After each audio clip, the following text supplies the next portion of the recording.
Bonjour à toutes et à tous, bienvenue sur Ondes lycéennes pour un nouvel épisode de notre série consacrée au grand thème de la philosophie. Aujourd'hui, j'aimerais vous présenter une notion essentielle, la raison.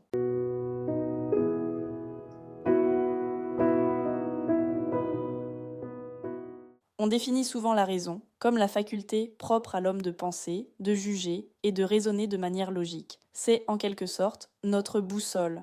Elle nous permet de distinguer le vrai du faux, d'accéder à la vérité, mais aussi de guider nos actions au quotidien.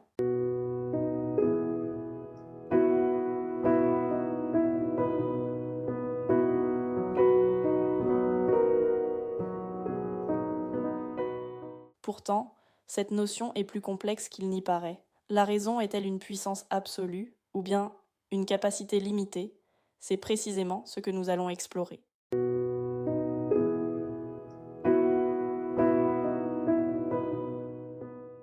L'histoire de la raison, c'est avant tout celle d'une émancipation. Dans l'Antiquité, la raison, ce que les philosophes englobaient dans le logos, est perçue comme la capacité de l'homme à comprendre l'ordre rationnel du monde, du cosmos. Puis, à l'époque moderne, un tournant majeur s'opère. Avec René Descartes, la raison devient une méthode. On ne se contente plus d'observer, on doute de tout pour reconstruire le savoir sur des bases solides. C'est le début de la science expérimentale, puis vient le XVIIIe siècle, le siècle des Lumières. Cette fois, la raison devient un moteur de liberté.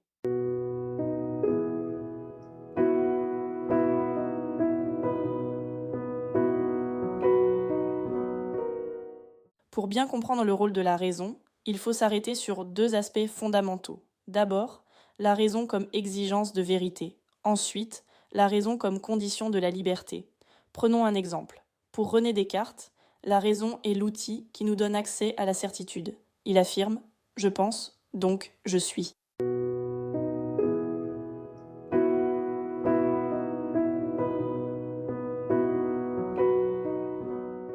La raison nous permet d'accéder à la vérité, mais ce n'est pas tout. Elle nous aide aussi à guider nos actions au quotidien.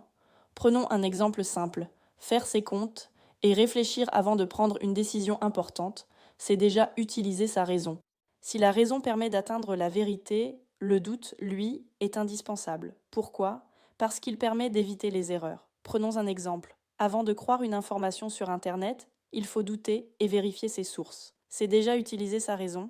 En science, c'est exactement la même démarche. La raison sert à démontrer, elle s'oppose aux croyances et aux simples opinions. Un scientifique, par exemple, ne se contente pas de croire. Il fait des expériences et utilise la raison pour tester une hypothèse. C'est l'inverse d'une croyance non vérifiée.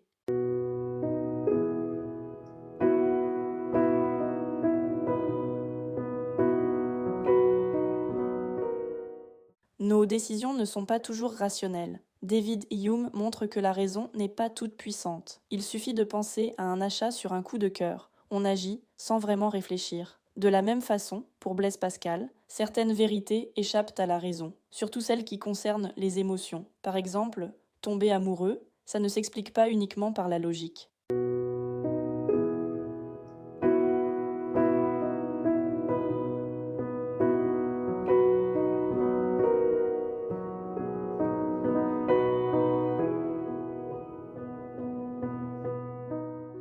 La raison peut aussi être une condition de la liberté, mais attention, pas au sens habituel. Être vraiment libre, ce n'est pas faire tout ce que l'on veut, c'est agir selon la raison. Par exemple, refuser de tricher à un examen, c'est faire un choix raisonnable et moral. C'est suivre son devoir, plutôt que la facilité. De son côté, Platon explique que la raison doit dominer nos désirs. Pourquoi? Pour nous permettre de mener une vie juste et équilibrée. Par exemple, résister à une tentation, comme travailler, plutôt que jouer. Enfin, pour être libre, Kant nous incite à penser par nous-mêmes, sapere à aude, ose savoir, en latin.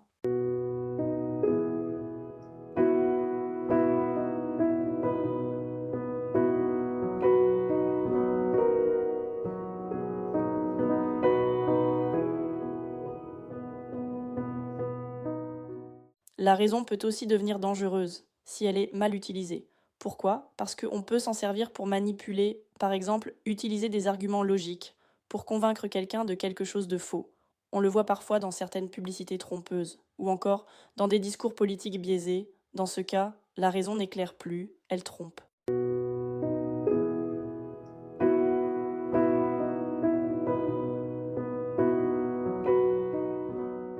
En conclusion, la raison est la faculté de penser, de connaître et d'agir de manière logique. Elle permet d'accéder à la vérité et de guider nos actions. Mais elle a aussi des limites. Elle peut être influencée ou mal utilisée.